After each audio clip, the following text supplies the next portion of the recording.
Hi all, welcome to my fourth video on political ideas. Today we are continuing to look at liberalism. Today we're going to look at liberalism and the economy.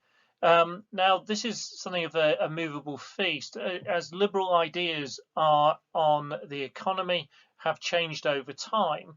And in the modern world we're almost left with two kind of answers to the question, what is liberal ideology when it comes to the economy? We're left with modern liberalism and neoliberalism, and they seem to completely contradict each other. So we're going to go through it and hopefully set up the basic principles, look at its development through time, and how we've ended up with this divergence in kind of liberal thought on the economy. So the basic tenements of liberalism and the economy are based on kind of three key elements. Private property. So a key kind of natural right, according to liberal ideology, is the right to property. And we see this in liberal democracies. We see this kind of real kind of concentration and focus on the idea of individual property. So we see this in the Constitution in America. We see this very much in UK culture, the idea of this desire to be a home-owning nation.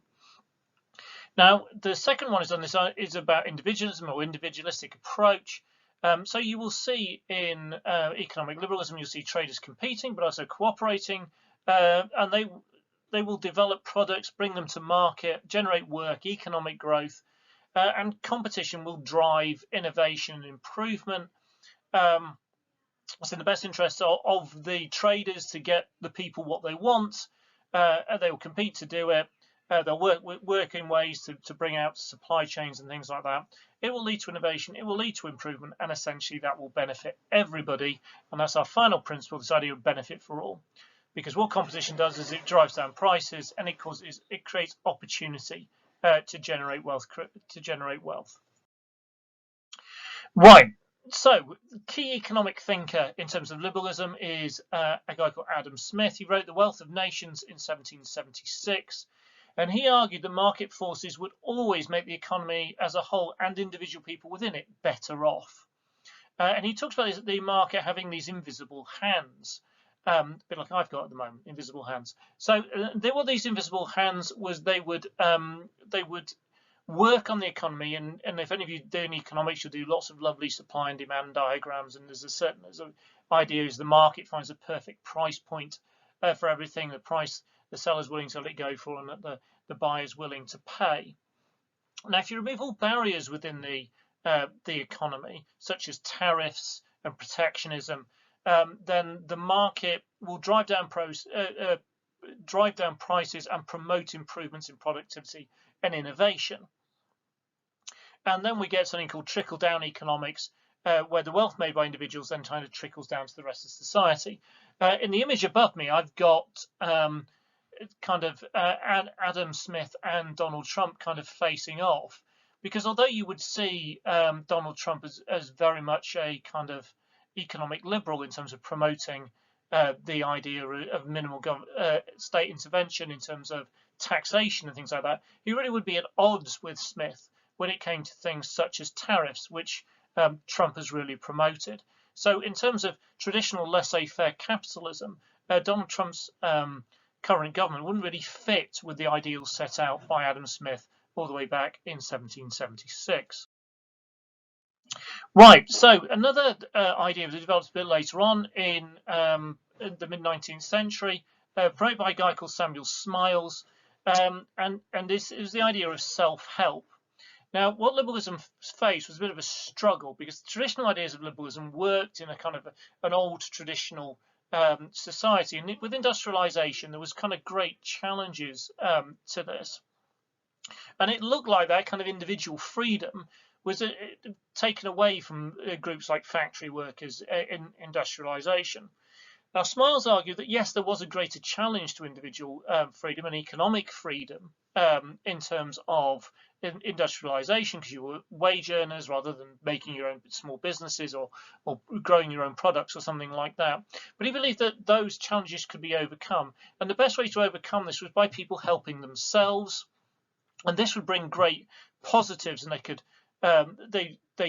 from humble beginnings, they could improve their education or improve their skill set, work hard, and they would then be able to reach new heights and their full potential. And he argued the counter to this would be if the state stepped in to help the poor, and if the state stepped in, then that would stunt people's growth. It would prevent them from reaching their potential. So liberalism there seems to talk about a lack of state intervention. And if we go back to Adam Smith and laissez-faire economics, early liberalism seems to be very much going, right, the market, the individual, private business, private property, and the state should stay out of it. Now, we then see this change as we get into modern liberalism. And this often came about the ideas of potential and about freedom. So what the modern liberals side to say is, well, actually, is everybody truly equally free in society? Are there actual barriers to some people that prevents them accessing their full freedom? And there's a series of thoughts, and we've got some examples here from British history where modern liberals started to turn around and go, well, no, actually, people have been held off from succeeding or being completely free and having the opportunities that other people have. And this is really about freedom of opportunity. And so we see the first stage of this with liberal social reform. We see state pensions, and then a series of measures to help children, particularly poor children, things like free school meals being introduced to try and level up the playing field and give people that equal chance, not necessarily giving them an equal outcome, but giving them an equal chance. Similar ideas were then promoted as we went forward by Keynesian economics, Maynard Keynes, who's at the top of this part of the video.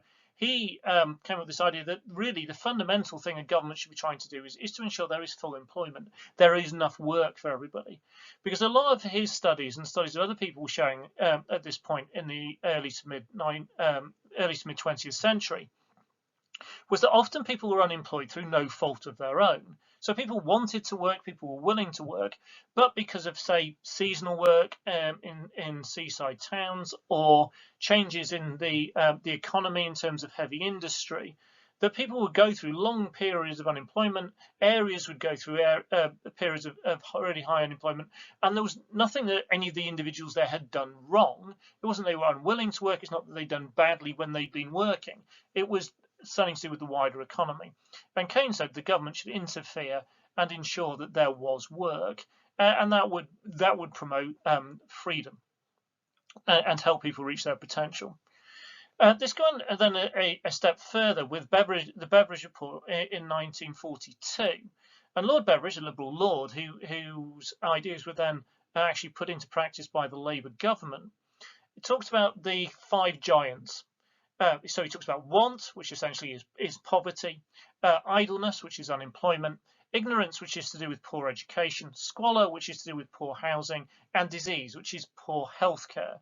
And he says all of those fundamentally stopped large groups of society reaching their potential and therefore truly experiencing the freedom in Britain. And so based on Beveridge's report and on Keynesian economics, the post-war governments, which tended to be Labour and Conservative rather than actual liberal as in the Liberal Party, but seem to be following these modern liberal ideas on the economy, set out a welfare state and attempted, in the post-war consensus, to achieve full employment.